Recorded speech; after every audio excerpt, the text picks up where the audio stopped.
Un mot sur, le travail, personnel que vous pouvez faire, donc à la maison. Je vous ai proposé dans Dupont et Lin un article qui s'appelle, «Fichier d'entraînement». C'est un fichier que j'ai conçu, qui vous permet de tester des sélecteurs.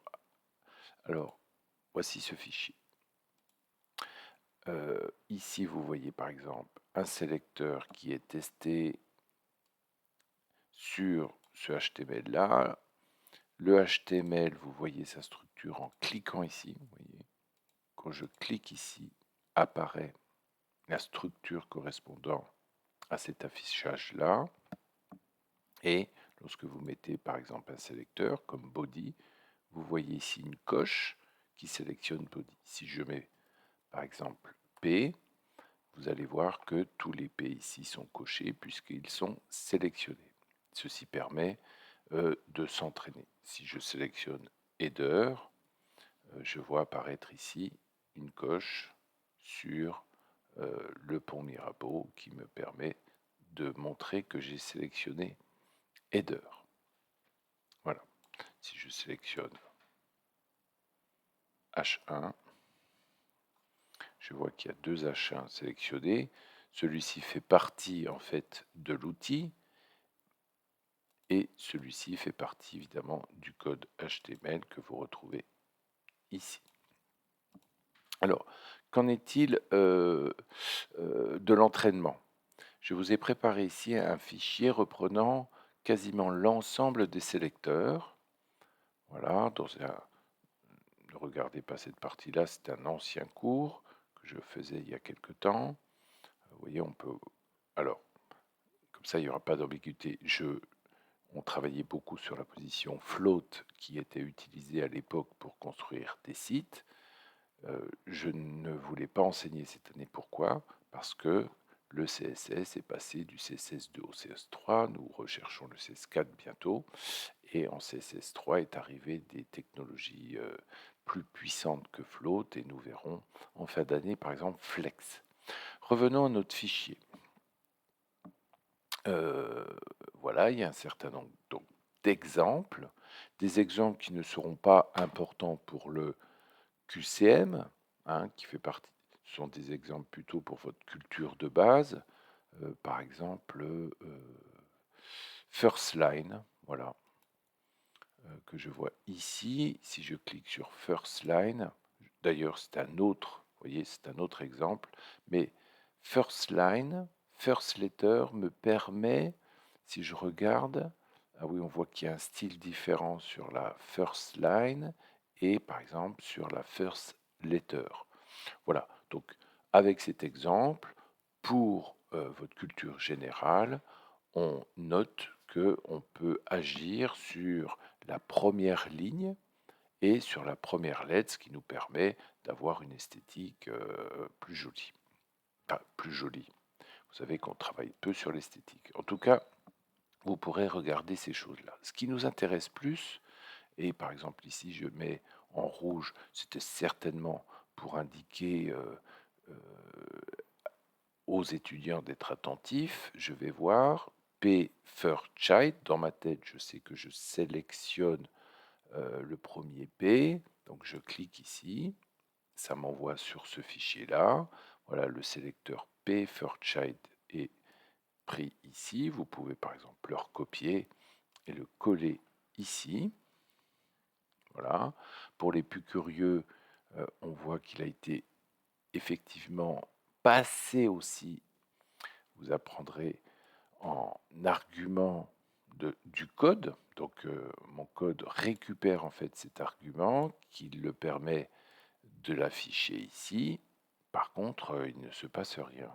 Pourtant, je devrais avoir le premier paragraphe. Mon idée, c'est de...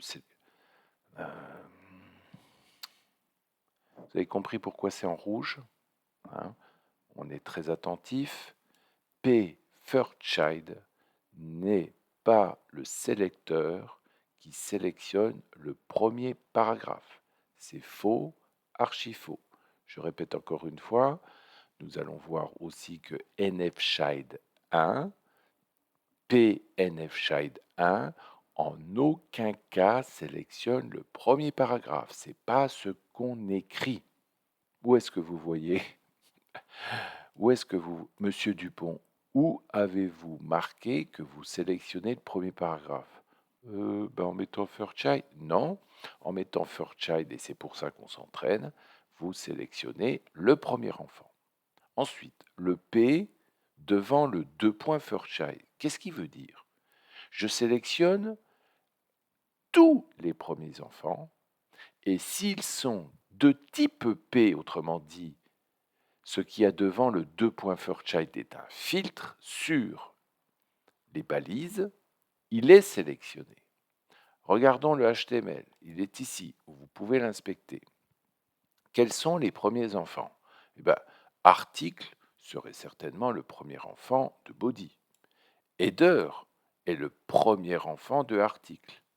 H1 est le premier enfant de header. Mais en aucun cas, il y a un paragraphe qui est premier enfant d'un parent. Bilan, je ne sélectionne rien. Alors, pour voir le rôle de ce filtre, je peux enlever ce filtre et tout de suite, je vois des coches qui apparaissent. Alors, évidemment, même il y a des coches qui apparaissent dans l'outil, mais ça, c'est pas important. Par contre, je vois que header a été sélectionné, article a été sélectionné, etc., etc. La question qu'on se pose tout de suite, c'est comment je peux faire effectivement pour aller chercher le premier paragraphe? Ah, eh ben ça, il faut y répondre. Alors, je vois qu'en plus, P Fairchild, il y a 3 exemples. Ben, continuons pour voir ce que je vous propose. Ah bah alors là, ça marche. Quand je vois Ellie Fairchild, donc qui a été récupéré là pour vous l'afficher là et vous voyez le résultat. Vous pouvez venir ici l'écrire, voilà. Alors là, on ne voit pas le HTML. Pourquoi? Parce que c'est simplement un UL qui contient 3 ELI. Pour les plus curieux d'entre vous, on peut le vérifier ici en inspectant. C'est un UL qui contient des ELI. Alors là, pourquoi? Alors que tout à l'heure, quand je faisais P Fairchild, ça ne sélectionnait rien. Pourquoi ici? Bien sûr, je continue à essayer de réfléchir. Pourquoi ici, Ellie Fairchild, ça marche? Parce que vous savez que les UL ne peuvent avoir comme enfant que des LI. Donc forcément, le premier enfant d'un UL, c'est un LI, et donc c'est sélectionné. OK? Vous pouvez toujours vous amuser à ôter ce filtre. Et là, vous voyez plusieurs coches. Pourquoi? Parce que ceci veut dire tu me sélectionnes tous les enfants sans filtre. Bilan, je pense que cette coche correspond à UL, qui est le premier enfant de body. Celui-ci correspond à Ellie, premier enfant de UL. Et les coches ici ne sont pas intéressantes pour nous puisque ce sont les coches du haut simulateur. Dernière étape. Voilà. Alors ici, je n'ai pas de simulateur. En fait, c'est laissé à l'inspection. Et évidemment, Fairchild est très utilisé pour dire, regardez, le lien qui est dans le premier LI d'un navigateur, tu as une bordure particulière, ce qui lui permet, en fait, si vous regardez, d'avoir cette particularité qui esthétiquement est très propre. Par contre, le deuxième, le troisième et le dernier, ça ne m'intéresse pas. Je pense qu'effectivement, nous aurons pour le dernier un border radius à ajouter. Nous pouvons décocher pour voir effectivement l'effet esthétique de dire que le nav dans enfin, le lien dans le premier enfant a une bordure particulière. Voilà. L'intérêt de faire ça, c'est que si votre utilisateur rajoute ici, alors est-ce qu'on peut le faire? Je vais voir si je peux pas éditer. Voilà. Donc, à moi d'essayer de d'éditer ce UL. L'objectif étant quoi? De rajouter bien sûr en direct un premier enfant. Strophe 1, automatiquement, puisqu'on n'a pas mis du HTML avec une classe, va devenir comme les autres et notre premier enfant rajouté devrait, lui, avoir une border radius. Alors, nous pouvons éditer en HTML, très bien. Je vais juste copier ça. Je vais le copier ici. Je vais mettre ajout non prévu. Voilà. Nous voyons que strophe 1 n'est plus le premier élément automatiquement sans changer évidemment le HTML. Évidemment, je viens de changer le HTML pour ajouter un nouvel élément. Mais ce que je veux dire, je n'ai pas ôté une classe à strophe 1, je n'ai pas ôté en CSS une indication sur l'identifiant, la classe, etc. Automatiquement, l'ajout non prévu devient le premier élément. Et évidemment, je vois qu'il y a la bordure ajoutée. Donc on voit l'importance de l'utilisation de Fairchild. Mais attention, dans le cas des LI, vous aurez toujours le premier, parce qu'un UL ne contient que des LI. Vous ne pouvez pas, et c'est une mauvaise idée, d'utiliser pFirstChild en espérant que, évidemment, alors l'espoir fait vivre. Mais si quelqu'un ajoute un nouvel élément au conteneur de votre premier P, il n'est plus P et donc votre CSS ne marchera plus. Donc attention à ça. Alors la question qui resterait en suspens, quelle est, Monsieur Dupont, comment je peux sélectionner mon premier enfant? Alors, regardez, P First Child. Alors là, comme dirait l'autre, je vous ai mis une tartine sur ce PNF Child. Pourquoi? Alors on va voir. PNF Child N sélectionne bien sûr tous les enfants, tous, puisque N va de 0 à l'infini. Je filtre uniquement les enfants de type P. Bilan, vous sélectionnez tous ces P, bien sûr. Alors l'idée, c'est de dire, encore une fois, je veux le premier enfant, et donc je mets PNFChild 1. Il ne se passe rien, il y a donc un bug dans mon simulateur. Non, il y a un bug dans ma réflexion. Le premier paragraphe n'est pas le premier enfant de l'article, donc vous ne sélectionnez rien. D'ailleurs, on le teste tout de suite en mettant 2. Le premier paragraphe étant le deuxième enfant, et ça c'est impossible à gérer.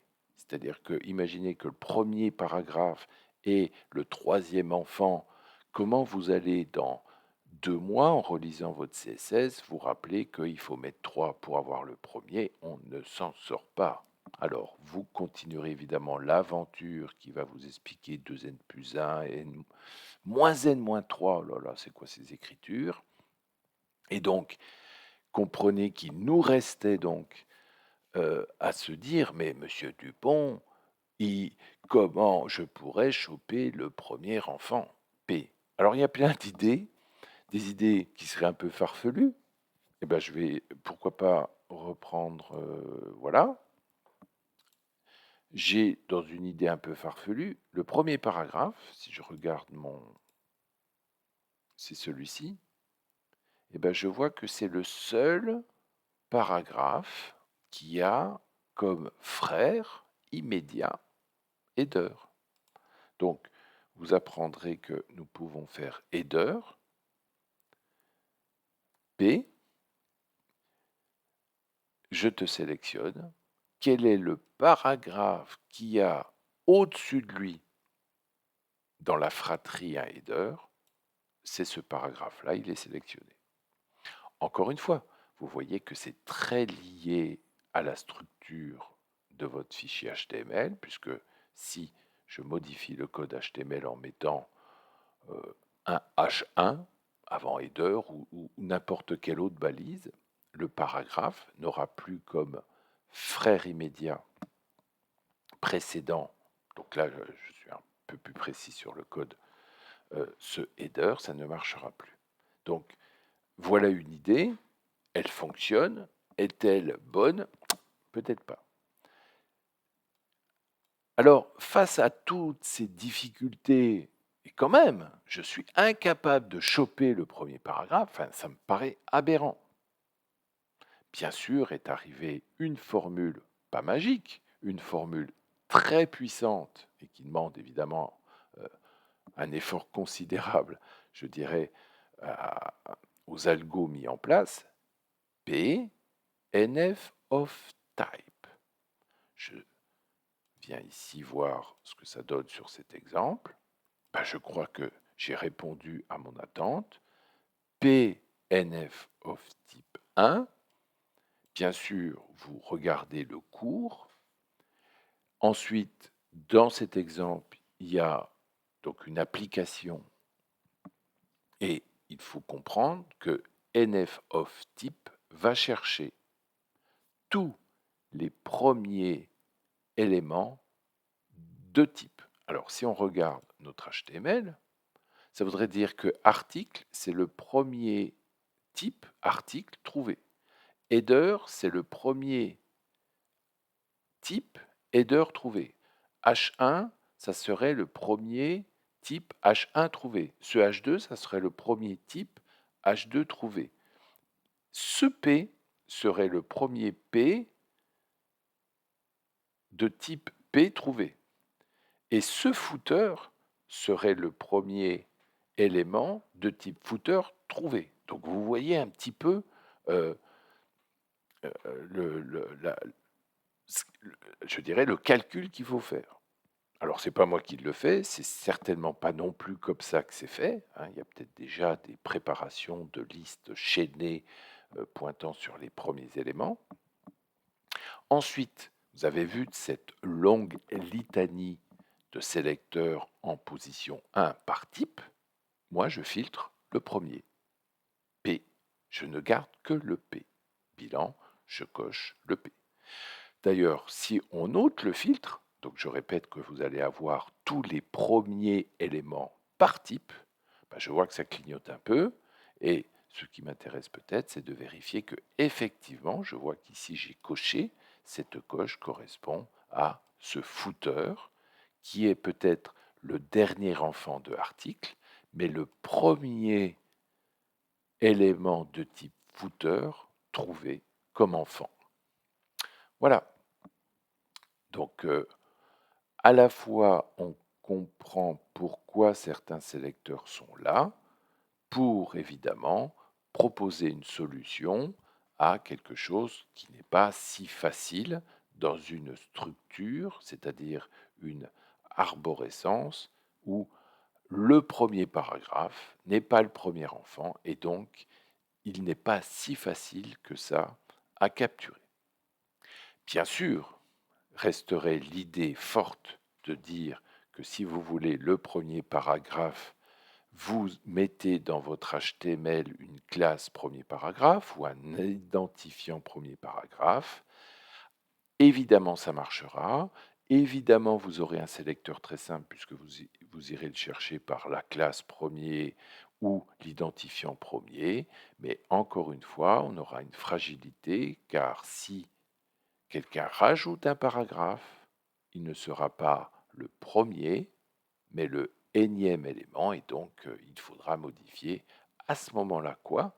Votre HTML, en notant à ce premier élément, qui n'est plus le premier, son identifiant de premier, cette classe de premier, le rajouter, donc on voit bien que c'est relativement embêtant.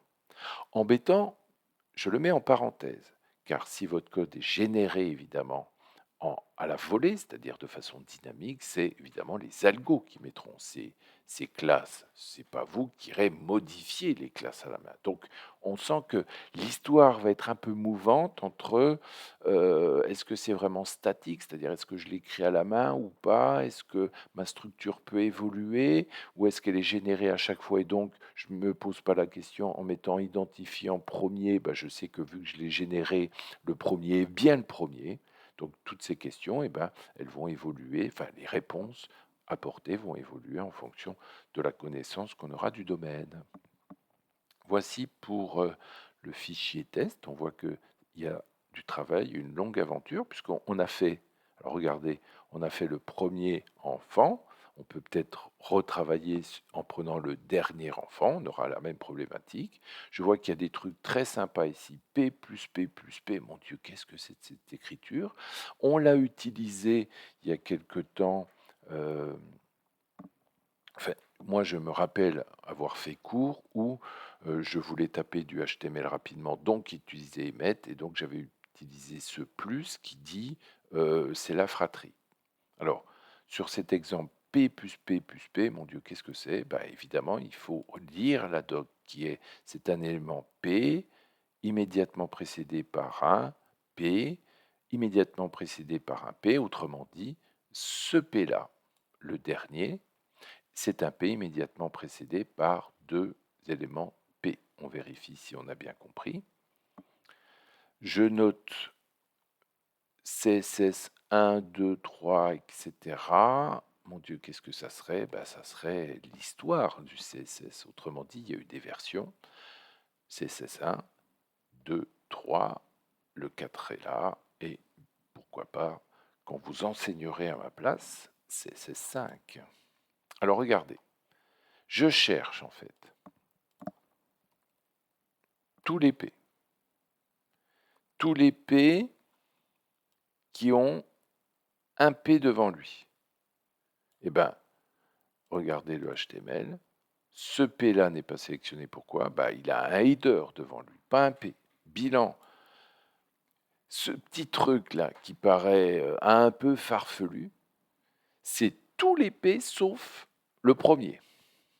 Et si on ajoute évidemment, parce que quelle idée, quel est l'étudiant qui a eu la liberté de dire j'apprends A plus B, imaginez, le plus étant l'addition et non pas, vous allez voir dans les langages de programmation aussi, ce qu'on appelle une concaténation, si c'était des strings, et là ça n'a rien à voir. Dans le langage CSS, vous avez vu que le plus a une particularité, ça veut dire précédent, mais qui a eu l'idée de faire 2 plus 3, et monsieur, je peux continuer, plus 4, plus 12?